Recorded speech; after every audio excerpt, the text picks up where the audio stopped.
साथ साथ बहुत शुक्रिया आपके वक्त का। बेंच टूट गया, नया बेंच बनेगा या 4 रुकनी समाअत करेगा? चल क्या रहा है, आपको समझ क्या आ रही है कि इस वक्त हो क्या रहा है वहाँ इस्लामाबाद में और कोर्ट में? देखिए, जो हम देख रहे हैं तकरीबन सिंस जस्टिस काजी फैसला केस कि जो जजेस में इख्तलाफात हैं वो नजर आ रहे हैं मुख्तलिफ फैसलों में, और अब वो इख्तलाफात ज्यादा मजीद खुल के आ गए हैं कि उनमें बेंचेस की कंपोजिशन जो चीफ जस्टिस साहब कर रहे हैं उस पर भी एतराजात आ रहे हैं।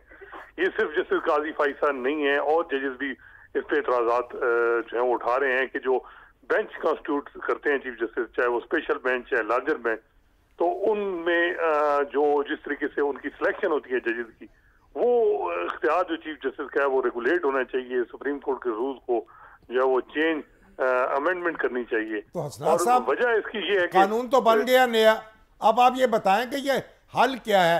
फुल कोर्ट जो है उसको तलब क्यों नहीं किया जाता, वो मामला तय कर ले? देखिए, फुल कोर्ट की ये बात हम आपस में भी साफ ही करते हैं कि क्यों चीफ जस्टिस जो हैं वो फुल कोर्ट नहीं बुलाते। दूसरा ये है कि क्यों सीनियर पुनी जज जस्टिस काजी फैसला और जस्टिस सरदार तारिक जो तीसरे नंबर पे किसी भी एक हाई प्रोफाइल पॉलिटिकल केस में किसी बेंच में उनको हिस्सा नहीं बनाया। उसकी वजह जो हमें समझ आती है, एक तो यह है कि इतनी ज्यादा पोलराइजेशन है कि उन्हें अंदाजा है कि बेंच जब बनेगा तो सवाल ऐसे दूसरी साइड से होंगे कि जो सिर्फ साकिब निसार साहब से लेके अब तक जो 184(3) में जो कुछ होता रहा, तो उन जजेस पे भी सवाल उठेंगे जब अगर दूसरे जजेस को बिठाया गया।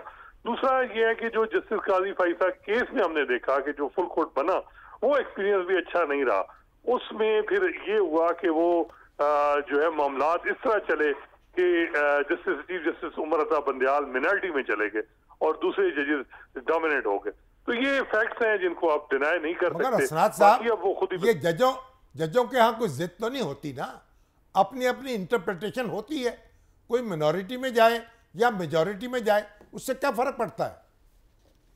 जी बिल्कुल, ये इसमें कोई शक नहीं। सबसे जो जिसकी सबसे ज्यादा इस वक्त चीफ जस्टिस साबिक जिनकी बहुत ज्यादा इज्जत की जाती है वो नासुल मुल्क है। हमने देखा कि 18वीं तरमीम का जो केस था, 17 जजेस का बेंच था, उसमें वो मिनॉरिटी में उनके साथ एक जज ने इत्तेफाक किया, वो तो और सारे वो बहुत मिनॉरिटी में थे उनके, तो लेकिन उसमें उनकी जो कदर मंजिलत है वो उसमें कमी नहीं आई। हर कोई उनको सबसे ज्यादा रिस्पेक्ट करता है नासुल मुल्क साहब की। तो ये मेरा ख्याल है कि जो डिसेंट है वो भी उसको सुनना चाहिए, और क्योंकि ये इख्तियार चीफ जस्टिस का बेंच बनाने का, उसमें इसका मतलब तो ये है कि ये कल के बाद मामला मजीद उलझेगा, सुलझाव का इम्कान नहीं है। जी बिल्कुल, क्योंकि हुकूमत के जो वकला हैं वो तो ये सवाल उठाएंगे, और इलेक्शन कमीशन ने दोबारा जो है इरफान कादिर साहब को एंगेज किया है। वो आज तैयारी करके आए हुए थे, तो इरफान कादिर साहब में भी इस पे सवाल उठाएं कि जी कैसे बैठे हैं। फिर एक उनमें से जो 4 हैं उनमें से एक जज ऑलरेडी रिक्यूज कर चुके थे इसी मैटर में, उन पे भी इतराज आएगा। तो ये आसान नहीं होगा, लेकिन मेरा ख्याल है कि बेंच डिटरमिन है कि क्योंकि ऑलरेडी उनका माइंड बना हुआ है, वो कल फैसला। हसनात मुख्तर बताएं कि कल अगर यही 4 रुकनी बेंच समाअत करता है और जस्टिस मंदुखेल साहब कल ही कहते हैं कि वो भी उठना चाहते हैं, तो फिर